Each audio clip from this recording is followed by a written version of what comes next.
Korintus 10 ayat 13, ayat favorit saya, pencobaan-pencobaan yang kamu alami ialah pencobaan-pencobaan biasa yang tidak melebihi kekuatan manusia.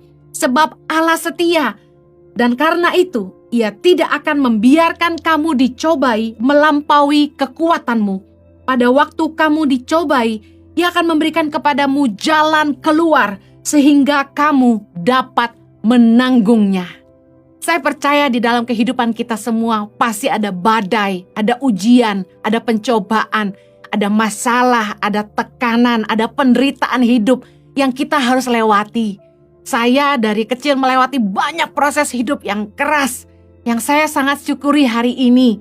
Saya berdoa agar setiap Anda, apapun masalah, tekanan, penderitaan hidup yang Anda sedang jalani hari ini, saya berdoa Anda tidak putus asa dan tetap kuat di dalam Tuhan. Jangan menyerah, amin.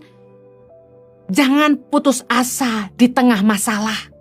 Saya berdoa agar setiap Anda sungguh-sungguh mengalami Tuhan di tengah-tengah masalah dan melihat janjinya setia, melihat firman-Nya digenapi dan melihat tangan Tuhan menyertai. Amin. Firman Tuhan katakan gini, pencobaan-pencobaan yang kamu alami adalah pencobaan-pencobaan biasa yang tidak melebihi kekuatan manusia. Sebab Allah setia. Percayakah Anda bahwa Allah itu setia? Saya sangat yakin Tuhan itu setia. Kesetiaan Tuhan begini, Ia tidak akan membiarkan kita dicobai melampaui kekuatan kita. Sebenarnya ketika kita menghadapi ujian hidup, masalah, tekanan, penderitaan, sebenarnya kita punya kekuatan untuk menghadapinya. Justru di dalam kehendak Tuhan apabila kita harus menghadapi ujian hidup, ada kasih karunia yang Tuhan sediakan bagi kita, sehingga kita mampu untuk melewatinya. Kita nggak akan pernah tahu kekuatan yang Tuhan tanam dalam hidup kita kalau kita nggak pernah menghadapi ujian. Dan kita nggak akan punya pengalaman melihat kesetiaan Tuhan, penyediaan Tuhan yang ajaib, mujizatnya yang sangat nyata dan firman-Nya digenapi. Kalau kita nggak pernah menghadapi yang namanya penderitaan hidup, tekanan, masalah, ujian. Saya pernah lihat komen di salah satu Instagram orang lain yang mengupload khotbah saya. Dia bilang gini, orang ini ngomong dia pasti sendiri gak pernah susah. Oh, berarti dia gak tahu aja. Justru kalau Anda yang pernah mengikuti khotbah-khotbah di saya di YouTube, saya tuh cerita banyak tentang bagaimana Tuhan memproses hidup saya sejak saya masih sangat-sangat muda. Bagaimana saya ditinggalkan orang tua di usia yang masih sangat kecil, bagaimana saya berjuang untuk pendidikan saya bekerja di sana-sini dan sempat kerja di rumah orang, bahkan diperlakukan seperti pembantu. Dan saya berjuang bagaimana saya bisa bayar uang sekolah dengan berjualan kue di depan gereja, jual makanan, dan malamnya saya kerja delivery di restoran. Saya sempat cuci piring, masak, jadi kasir, semua saya udah lakukan. Bersihin WC saya udah lakukan. Dan tahukah Anda bahwa penderitaan hidup saya di masa lalu itu yang jadi kekuatan buat saya, jadi pengalaman iman dengan Tuhan yang luar biasa yang hari ini saya bisa cerita buat Anda, yang jadi kekuatan buat banyak orang, saya percaya. Ketika kita di tengah-tengah masalah, pegang ayat firman Tuhan ini, bahwa Allah setia. Dia tidak akan membiarkan kita dicobai melampaui kekuatan kita. Dan yang luar biasa ini, ketika kita dicobai, kita yakini satu hal, bahwa Tuhan akan memberikan kepada kita jalan keluar. Katakan amin. Yakini bahwa kita itu pasti dapat menanggungnya. Karena Tuhan itu setia. Dia tidak akan biarkan kita dicobai melampaui kekuatan. Dan Tuhan pasti kasih jalan keluar. Katakan amin. Penderitaan hidup yang gak ada habis-habisnya, kesusahan, badai, tekanan, masalah yang kita hadapi, kadang-kadang tuh ketika kita ada di dalamnya, tuh rasanya kayak kok gak kunjung selesai ya. Kapan sih gue kelar miskin gitu kan? Kapan sih masalah ini selesai? Kapan sih proses sama suami ini selesai? Kapan proses sama istri selesai? Kapan sih hutang ini bisa lunas? Pasti ada Anda yang teriak begitu sama Tuhan. Kapan gue bisa punya rumah sendiri Tuhan gitu kan? Tuhan, kapan orang tua saya ini bisa ngerti panggilan hidup saya gitu? Pasti Anda berjuang dengan masalahmu masing-masing. Kapan bisa dapat pekerjaan yang lebih baik? Kapan bos gue ini promosi gue? Pasti banyak yang punya pergumulan yang rasanya kayak kok gak kunjung selesai ya. Jangan menyerah. Percayalah Tuhan setia.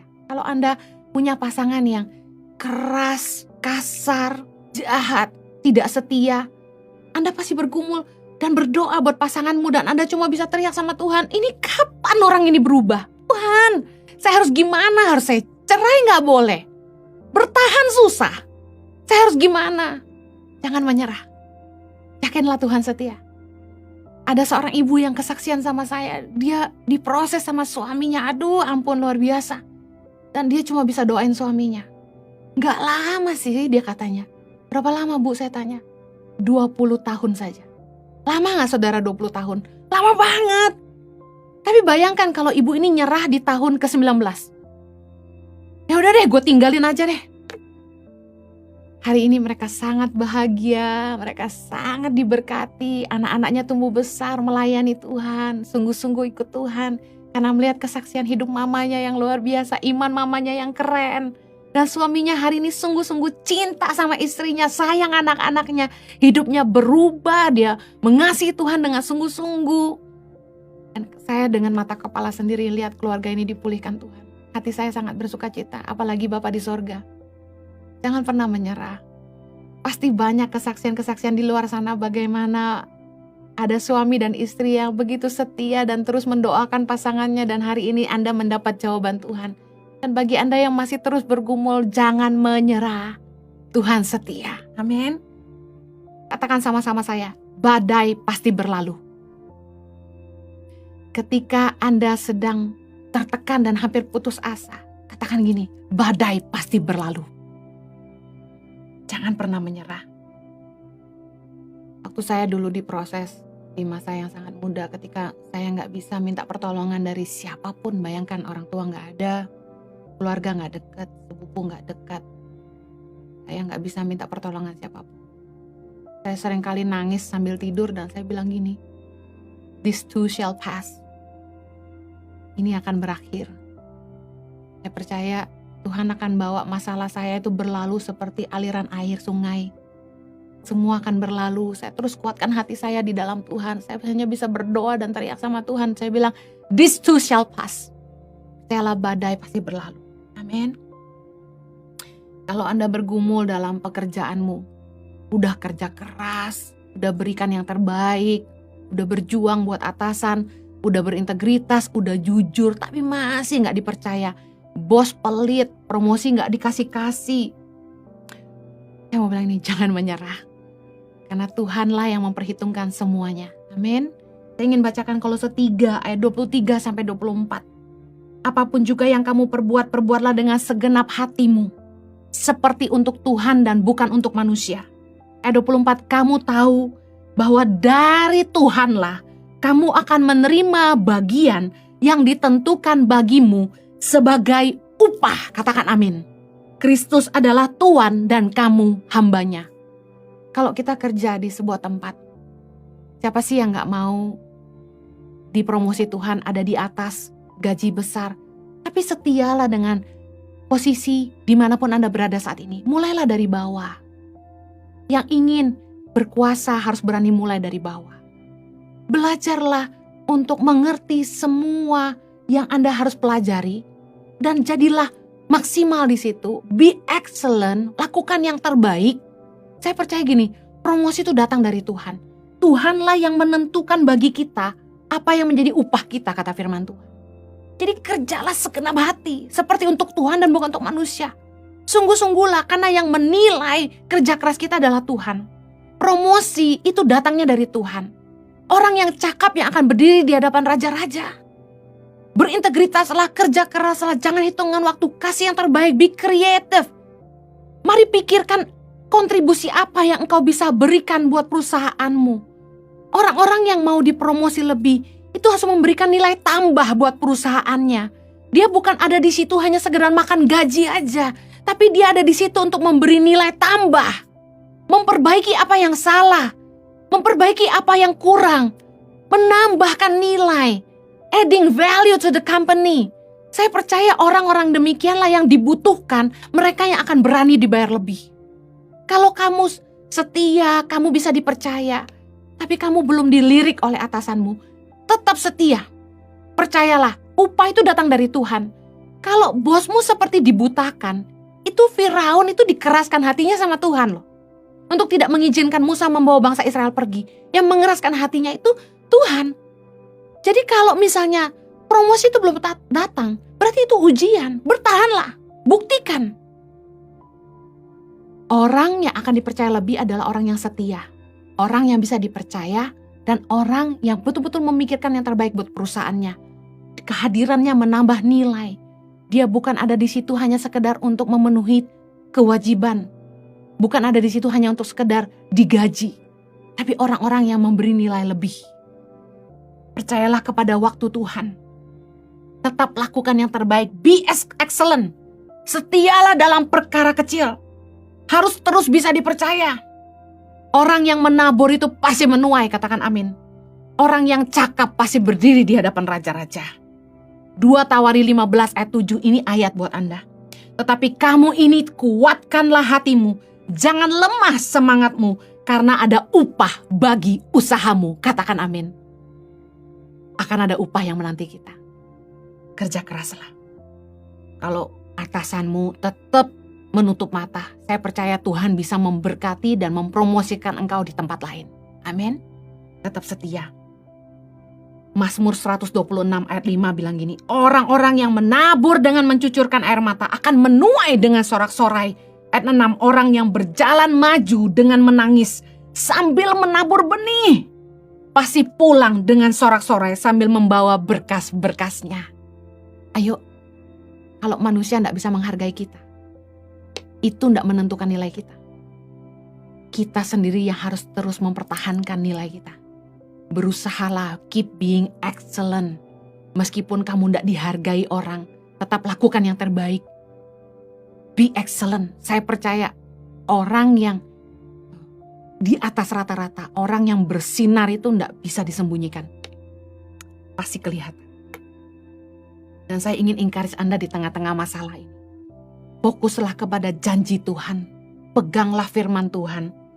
Ingat teladan Tuhan Yesus. Bagaimana Tuhan dalam perjuangan, Tuhan Yesus dalam perjuangannya. Dia terus memandang kepada Tuhan. Saya berdoa agar setiap kita mengikuti teladan Yesus. Ibrani 12 ayat yang kedua.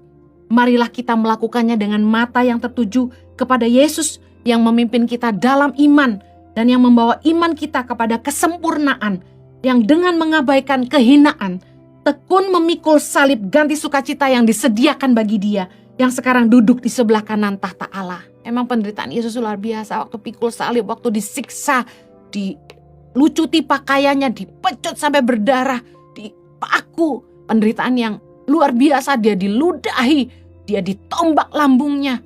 Semuanya menyakitkan. Tetapi lihatlah kemuliaan yang Tuhan sediakan bagi Yesus hari ini. Saya berdoa agar setiap kita jangan putus asa di tengah-tengah masalah.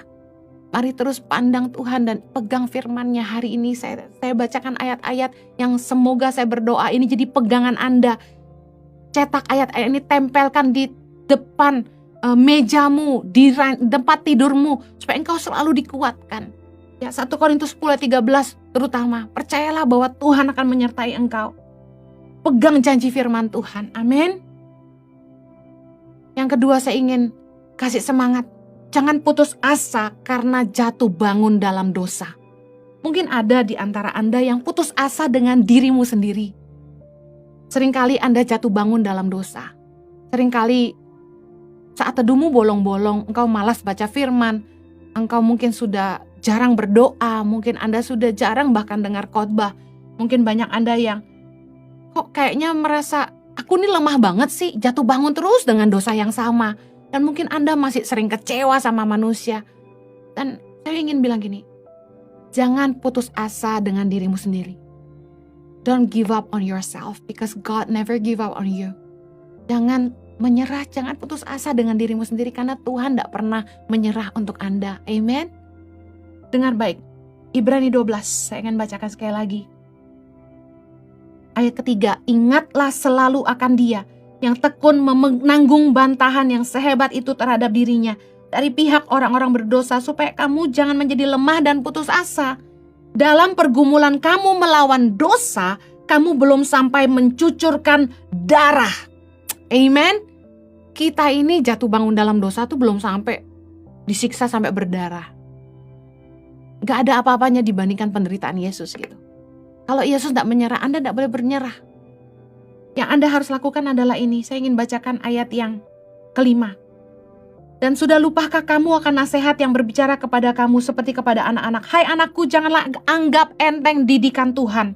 Dan janganlah putus asa apabila engkau diperingatkannya. Ayat ke-6. Karena Tuhan menghajar orang yang dikasihinya dan ia menyesah orang yang diakuinya sebagai anak. Kalau Tuhan tuh masih mau didik kita, berarti kita tuh anak. Kalau Tuhan tuh masih mau mengingatkan kita, masih mau menegur kita lewat apapun caranya, berarti Tuhan tuh masih peduli, masih sayang sama kita. Dan Tuhan tidak menyerah untuk kita. Tuhan tidak mau menyerah untuk kita. Saya waktu masih muda, jatuh bangun juga dalam dosa. Saya ngerti perasaan Anda. Kok udah tahu kebenaran masih hidup dalam dosa ya? Saya tahu. Butuh iman kita bertumbuh sehingga kita ngerti bagaimana kita bisa menang atas dosa, bagaimana kita menjauhi dosa. Firman Tuhan berkata, mendekatlah kepada Allah, maka Ia akan mendekat kepadamu. Jangan justru ketika kita jatuh dalam dosa, kita malah menjauh karena malu. Kita datang sama Tuhan dan minta ampun. Kasih Tuhan bagi kita itu sanggup membuat dosa kita yang merah itu menjadi putih kembali. Dengar baik, Tuhan itu sanggup pulihkan hidup kita. Tuhan sanggup untuk memperbaharui hidup kita. Jangan menyerah, jangan meninggalkan Tuhan. Justru ketika kita jatuh dalam dosa, iblis maunya kita meninggalkan Tuhan. Jangan. Justru semakin kita lemah, kita harus semakin mendekat kepada Allah karena Dia sumber kekuatan kita. Dengar baik. Matius 26 ayat 41 berkata begini. Berjaga-jagalah dan berdoalah supaya kamu jangan jatuh ke dalam pencobaan. Roh memang penurut tetapi daging lemah. Nah, gimana caranya supaya kita tuh jangan jatuh bangun dalam dosa? Saya pernah bagikan di khotbah yang lain bagaimana menang atas dosa. Tapi dengar baik, roh kita ini penurut tapi daging kita lemah. Dan kita harus selalu berdoa dan berjaga-jaga. Saya pernah bagikan, nggak cuma cukup berdoa, kita harus jaga hidup kita, jangan mendekat kepada dosa, jauhi medan dosa, jaga pergaulan kita, jangan sampai terjebak dalam pergaulan yang membuat kita jatuh bangun dalam dosa. Kita harus mengubah cara pikir kita, mengalihkan fokus kita kepada hal-hal yang membuat kita bisa meninggalkan dosa. Jangan fokus kepada kehidupan dosa. Jangan terlibat lagi dalam aktivitas yang membuat kita jatuh bangun dalam dosa. Harus ada upaya, nggak cuma berdoa. Mari mendekat kepada Allah, karena Tuhan sumber kekuatan kita, dan sadari betapa Tuhan mengasihi kita. Kalau kita sadar betapa Tuhan mengasihi kita, masa akan kita mau terus melukai hatinya? Tahukah Anda bahwa pengenalan akan Tuhan itu kasih karunia? Nggak banyak orang yang bisa sungguh-sungguh mengenal Tuhan, dan kalau Anda bisa mengenal Tuhan, mari jangan sia-siakan kasih karunia-Nya. Amin. Tinggalkan dosa dan mari berbaliklah kepada Allah. Amsal 8 ayat 13 berkata gini, takut akan Tuhan ialah membenci kejahatan. Aku benci kepada kesombongan, kecongkakan, tingkah laku yang jahat dan mulut penuh tipu muslihat. Kalau Tuhan sudah mengampuni kita, ayo kita hidup dalam takut akan Tuhan. Jauhi kejahatan, jauhi mulut penuh tipu muslihat, jauhi kesombongan, jauhi kecongkakan. Amsal 16 ayat 6 berkata gini, dengan kasih dan kesetiaan kesalahan diampuni, karena takut akan Tuhan orang menjauhi kejahatan. Kalau kita sadar bahwa Tuhan sudah mengampuni kita, ayo kita kasihi Tuhan dengan hidup kita. Ayo jauhi kejahatan. Saya ingin tutup dengan ini, mengapa sih Tuhan tuh mengizinkan kita mengalami ujian, tekanan, penderitaan hidup? Saya ingin bagikan secara empat hal. Semua proses hidup yang kita alami adalah cara Tuhan yang pertama untuk membentuk kita jadi indah. Amin. Tuhan ingin kita punya karakter ilahi. Ayub 23 ayat 10 berkata gini, karena Ia tahu jalan hidupku. Seandainya Ia menguji aku akan timbul seperti emas. Saya berdoa agar lewat setiap ujian, tekanan, badai kehidupan, proses yang Anda lewati, Anda akan timbul seperti emas. Mari bereaksilah yang positif, bereaksilah yang baik. Ketika Tuhan mendidik kita, sadarilah bahwa Dia mengasihi kita. Ambil keputusan yang benar untuk meninggalkan dosa dan bangkit untuk sungguh-sungguh mengasihi Allah. Mari cintai Tuhan dengan hidupmu. Mari hiduplah berguna bagi sesamamu. Kalau kita sombong, lalu kita diizinkan mengalami proses, mari rendah hatilah. Kalau kita dulu pelit, lalu kita dihadapkan dengan proses, mari belajarlah untuk murah hati. Semua proses hidup itu baik untuk membuat karakter kita jadi indah. Kalau kita dulu orang yang suka mementingkan diri sendiri, proses Tuhan akan mengajar kita akan ketemu dengan misalnya pasangan hidup yang justru mendidik kita untuk lebih peduli orang lain. Kalau kita dulu sombong, kita akan menghadapi atasan yang menekan kita, atasan yang justru sombong, atasan yang membuat kita merasa direndahkan. Ketahuilah bahwa Tuhan sedang mendidik kita supaya rendah hati. Ketika orang jahatin kita ngalamin hal yang gak enak, kita dijahatin orang, justru kita belajar, oh dijahatin tuh gak enak ya, berarti aku gak boleh jahat sama orang. Tuhan pengen kita punya karakter ilahi dalam proses-proses hidup. Percayalah, Tuhan hanya ingin membuat kita jadi indah. Amin. Mazmur 66 ayat 10 berkata, sebab Engkau telah menguji kami ya Allah, telah memurnikan kami seperti orang memurnikan perak. Saya berdoa agar saat Anda menghadapi ujian dalam hidup ini, Anda tidak menyerah, tapi Anda timbul seperti emas dan perak. Amin. Yang kedua, proses itu Tuhan izinkan terjadi supaya kita belajar mengenal Tuhan dan mengalami perjumpaan pribadi dengan Tuhan. Ayub 42 ayat 5 berkata, hanya dari kata orang saja aku mendengar tentang Engkau, tetapi sekarang mataku sendiri memandang Engkau. Dulu Ayub cuma dengar cerita Tuhan itu dari khotbah, dari Taurat. Justru sekarang di tengah-tengah penderitaan dan kesulitan dan tekanan dan penyakit yang Ayub alami, Ayub mengalami Tuhan dan dia mengalami perjumpaan dengan Tuhan. Pengenalan akan Allah adalah pengalaman pribadi manusia dalam perjalanan imannya. Kita gak bisa mengenal Tuhan tanpa perjalanan iman pribadi dengan Tuhan. Ketika kita mengalami pimpinan Sang Ilahi dalam suara hati kita, ketika kita mengalami penyediaan Tuhan yang tepat waktu, ketika kita mengalami kesembuhan secara ajaib, ketika kita mengalami pertolongan Tuhan di saat terjepit, disitulah kita akan mengalami perjumpaan pribadi dengan Tuhan. Kita akan ngalamin Tuhan.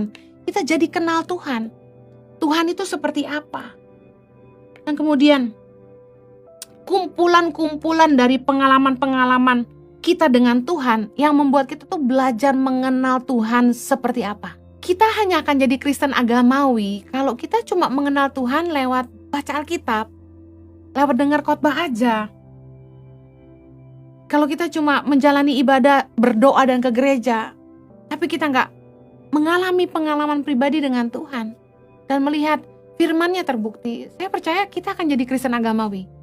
Oleh karena itulah Tuhan mengizinkan proses dalam hidup kita supaya kita belajar mengenal Tuhan dan punya pengalaman pribadi dengan Dia. Justru di tengah-tengah kesulitan dan penderitaanlah kita mengalami pertolongan Tuhan, dan itu yang luar biasa mendewasakan iman kita.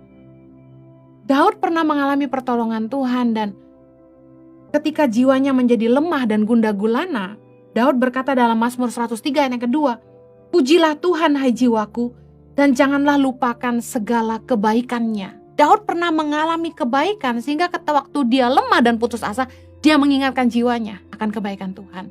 Dan perjalanan iman kita dengan Tuhan ini adalah yang membuat iman kita jadi teguh.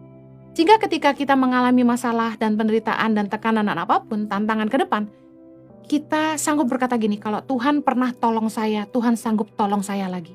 Amen. Yang ketiga, proses diizinkan Tuhan untuk memurnikan iman kita.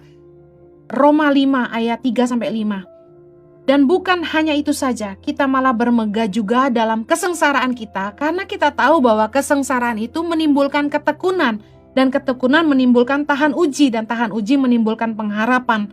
Dan pengharapan tidak mengecewakan karena kasih Allah telah dicurahkan dalam hati kita oleh Roh Kudus yang telah dikaruniakan kepada kita. Saya percaya bahwa ujian itu menghasilkan ketekunan dalam hidup kita, dan kita menjadi orang-orang Kristen yang tahan uji.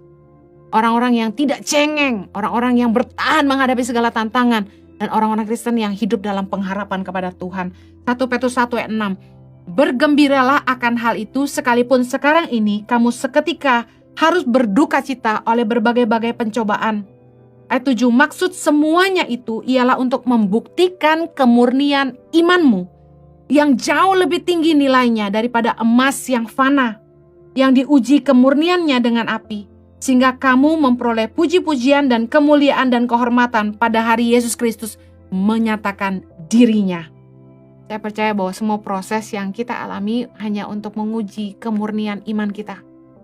Apakah kita sungguh-sungguh mengikut Tuhan hanya untuk berkat-Nya, atau kita ikut Tuhan sungguh-sungguh dan mempercayai Dia karena kita mengasihi Dia. pengalaman dengan Tuhan pribadi yang seperti saya bagikan tadi, yang pada akhirnya membuat iman kita menjadi teguh. Saya kasih contoh. Kalau saya mengenal seseorang dengan sangat dekat, katakan teman baik saya, namanya Devi. Kalau sampai ada orang yang jelek-jelekin Devi ke saya nggak akan percaya. Kenapa? Karena saya kenal siapa Devi. Jadi bagaimana iman kita bisa teguh kepada Tuhan adalah gini, kita perlu pengenalan akan Tuhan. Kita perlu memahami Tuhan. Sehingga tantangan apapun yang datang dalam hidup kita tidak akan ragu sama Tuhan.